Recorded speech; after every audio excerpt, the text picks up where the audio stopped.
Hello and welcome to Five Love Languages. This is Pastor Wes Brockway, pastor of Campbellsburg Baptist Church, and I'm happy you tuned in. Hope to be able to share something with you about developing better communication with those you love. We are talking about quality time, but before I get started doing that, I want to invite you, to join us on Sunday mornings at 10 a.m. for Bible study and then 11 a.m. for morning worship. We have a great time of worship, singing songs of the faith, some contemporary songs, just learning about God and fellowshipping together and worshiping Him. So we invite you to be a part of that. Then on Tuesdays, we have two Bible studies doing the same book. We're doing Esther, It's Tough Being a Woman by Beth Moore. And we have a session at 9:30 in the morning and another one at 5 p.m. And you're welcome to either or both of those if you'd like. We're 2 or 3 weeks into the session, but you'll be able to catch up, and you're sure welcome to come and take a part of that. So we hope you'll consider that and come join us. You can watch us live stream at 11 o'clock, our morning worship service, and then other times throughout the week. So trying to get the Word of God out there to you in convenient ways, but we like meeting together, and we like getting to know you. So I hope you'll come see us sometime if you're not already attending. We are studying the book, The Five Love Languages by Dr. Gary Chapman, and I need to start today apologizing to you, for I left you hanging, and it's been 2 weeks since we recorded our last session. The truth is, I overextended myself on tasks and projects, and that led to becoming very fatigued and having to rest up. One of my favorite movies is Top Gun, the original one and the new one.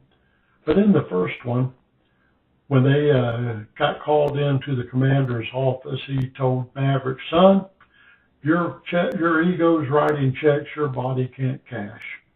And I feel like that sometimes. You know, my mind thinks my body is still 25 years old and I can do all the things I used to do, but my body tells me, no, I'm not.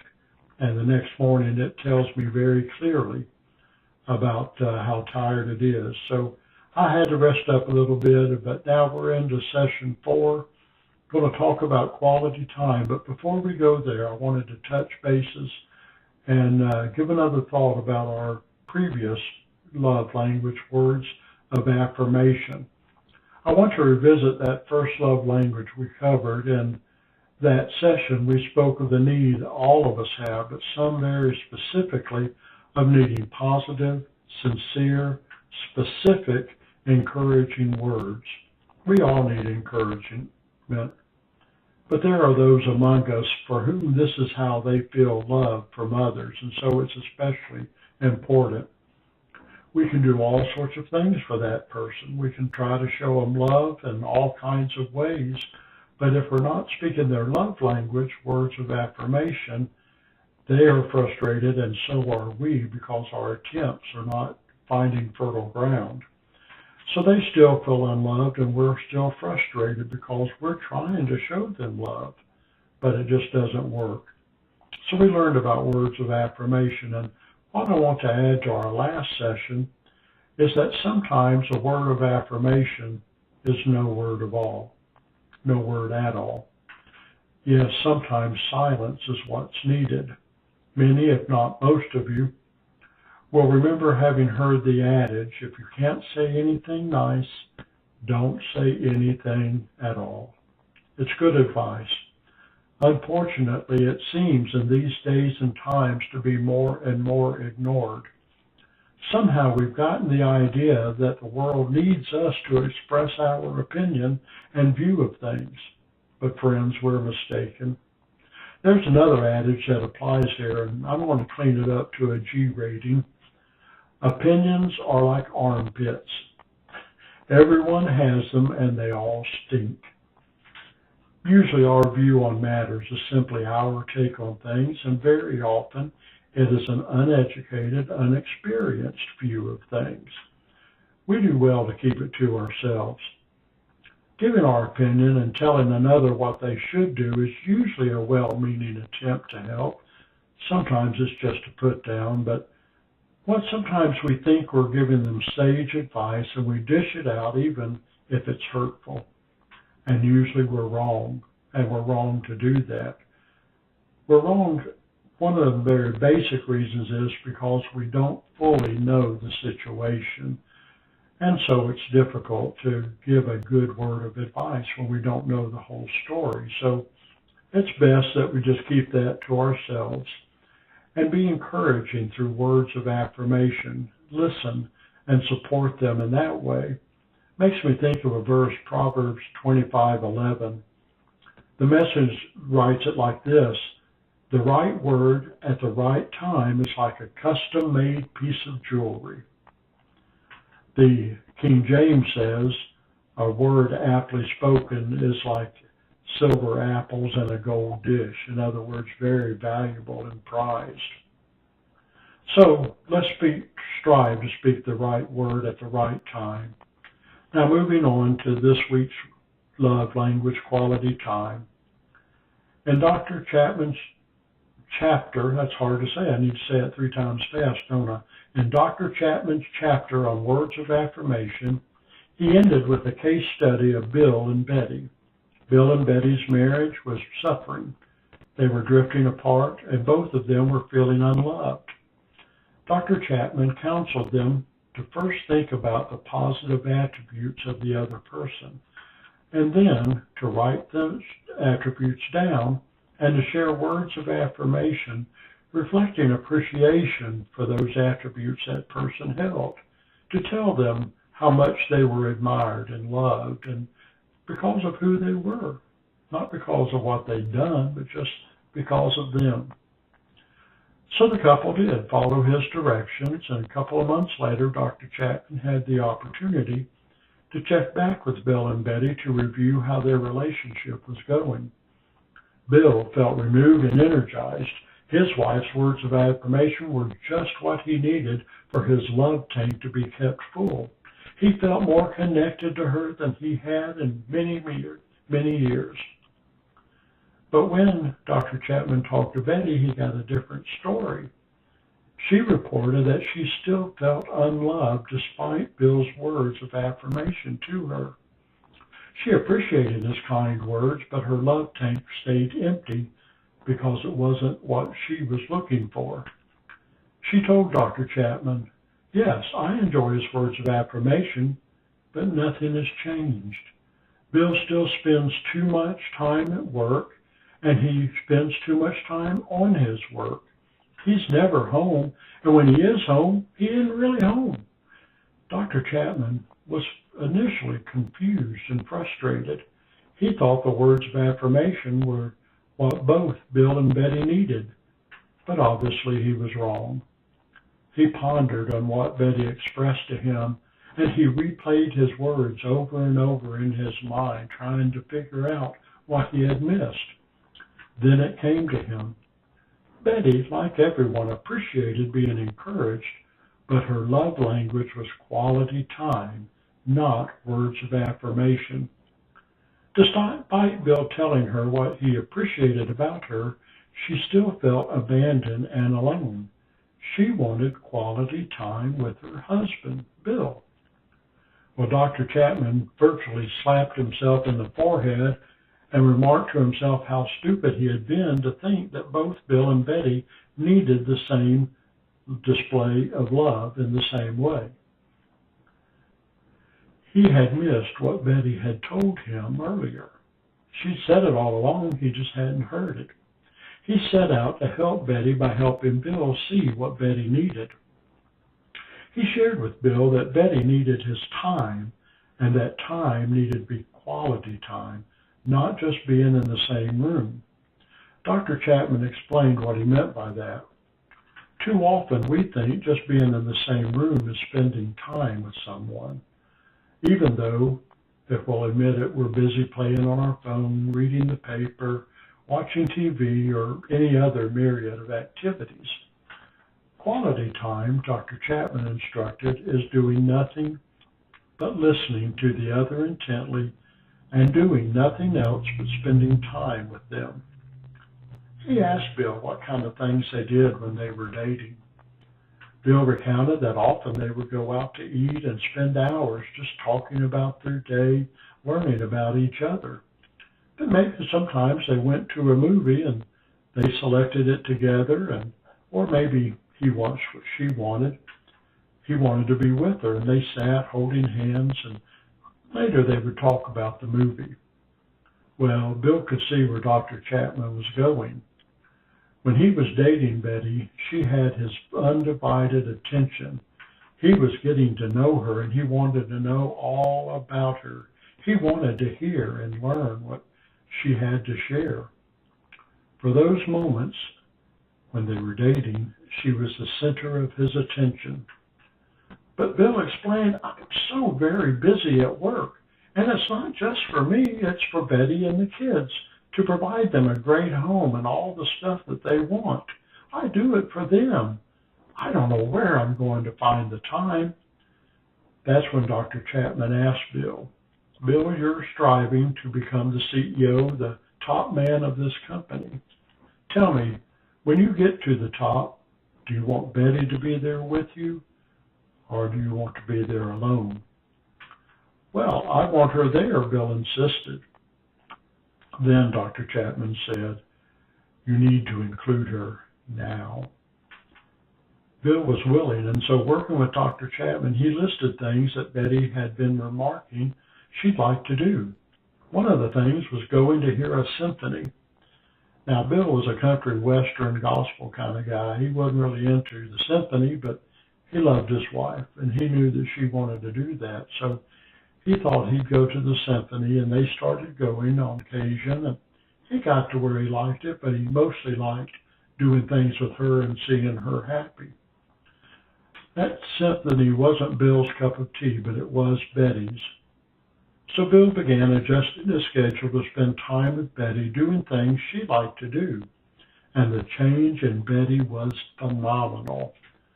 The story I've just recounted concerns a married couple and their relationship, but it's just as applicable to our children and our grandchildren. A child wants time with their mom and dad.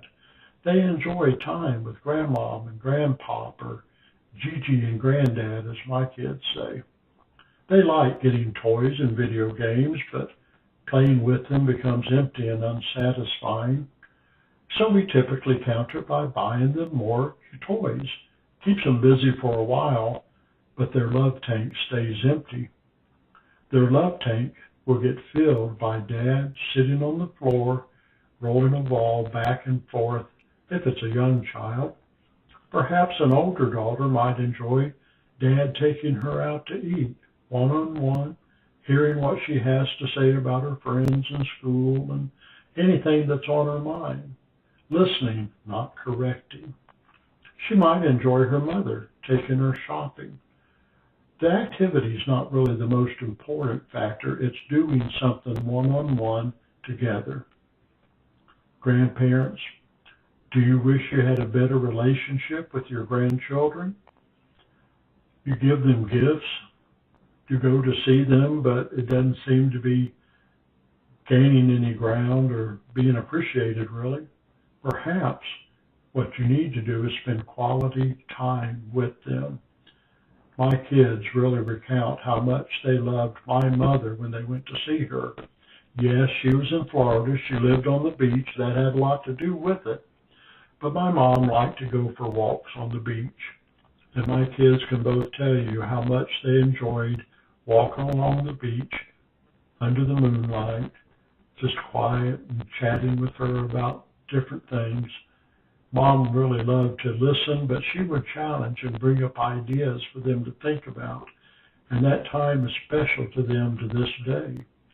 So maybe you need to spend quality time doing something with them that they like. And that may mean letting them teach you how to play the latest video game.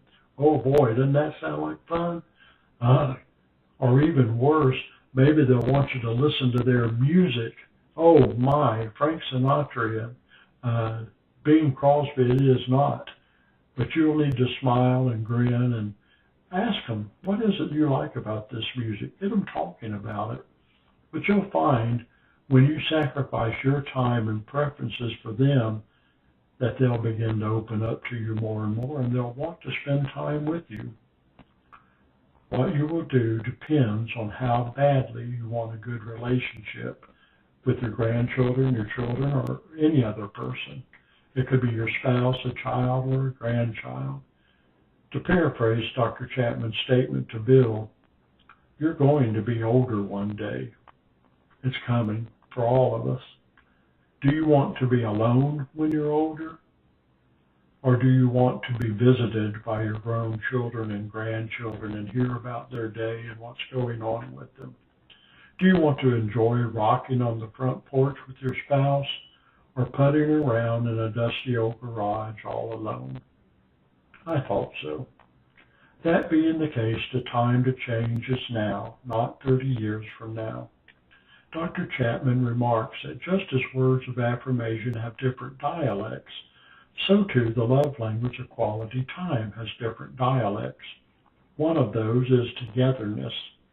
Proximity is being located near each other. Togetherness is focused attention on the other person.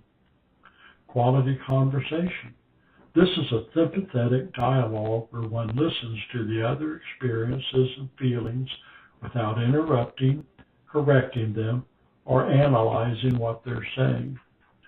Men, I think mostly, but some women too, feel the need to analyze what the other is saying and then offer ways to fix the situation. There's a time for fixing, and the other person may eventually ask you for advice. But until they do, your job is to listen sympathetically to what they have to say without correction or judgment. A third dialect of quality time is learning to talk. Learning to talk, we all talk every day. I can talk. I just don't want to talk. Well, that's not quite what we're talking about here. Learning to talk with another person doesn't mean giving information, but rather how something has made you feel or its impact upon you, how it changed how you think or made you do something different perhaps. The first way is information, just spilling out facts about something that happened during the day. The other is self-revelation. Well, we'll reveal ourselves to another person. That way they can really get to know us, to know how we think, what impresses us, what distresses us, what pleases us. We must trust the other person because self-revelation can be difficult. Sadly, as adults, too often we've learned to kind of shut down, and that's why we don't share, because someone either made fun of us, criticized us, thought it was their business to correct us, and so we just quit sharing those things. That's unfortunate. We are social creatures, and so we have to be able to trust someone to be able to keep what we say between us and them and not make it gossip fodder, not make it the butt of jokes. We must feel safe exposing our inner selves to the other person. That safety comes from dialogue, and it comes a step at a time. However, when we learn to express ourselves to each other, we will grow deeper in intimacy of souls, but probably intimacy in our bodies if it's what our spouse we're communicating with. Finally, the last quality time love dialect is quality activities. A quality activity doesn't have to be an expensive activity. It may be a walk in the park, chatting, or a walk around the block, seeing how the other neighbors are landscaping their yard. Maybe a dinner at a nice restaurant, or it may be an ice cream cone at a fast food restaurant. Wendy's, Foster's is my favorite. The way to know what is a quality activity is to understand where the focus lies. Is the focus on the event, say a football game, or the person? Or by playing foosball together rather than watching football? Time is our greatest commodity and our most expensive commodity. We can make more money, but we cannot make more time. The man who orchestrated Chrysler's comeback in the 1980s was Lee Iacocca. Lee Iacocca had many good quotes, but one that applies to our discussion is this: no man ever got to the end of his life and said, I wish I'd spent more time in the office. Let that sink in. At the end of our time on earth, most of us start gaining some wisdom, a little too little and too late. And we understand that our health is important and our relationships. These are what holds the greatest values, not being the CEO. Words of affirmation and quality time. These are two very important love languages, and there are three more. Next session, we will discuss receiving gifts. Ooh, I like that one. Who doesn't like receiving gifts? So I'll see you next session, but before I go, let me offer one last observation about quality time. Sometimes proximity, just being in the room, is enough. Sitting in the same room while she crochets or he builds a model car can be fulfilling and satisfying. But that is the case because true quality time has been spent together regularly.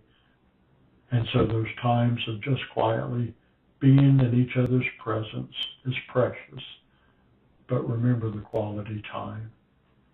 This is Pastor Brockway, pastor of Campbellsburg Baptist Church, and I hope this look at mainly quality time, but another look at words of affirmation has helped you. And I hope that it will help you in your relationships to grow deeper, more binding relationships that are more rewarding for you and the other person. So until next week, this is Pastor Brockway saying God bless and have a good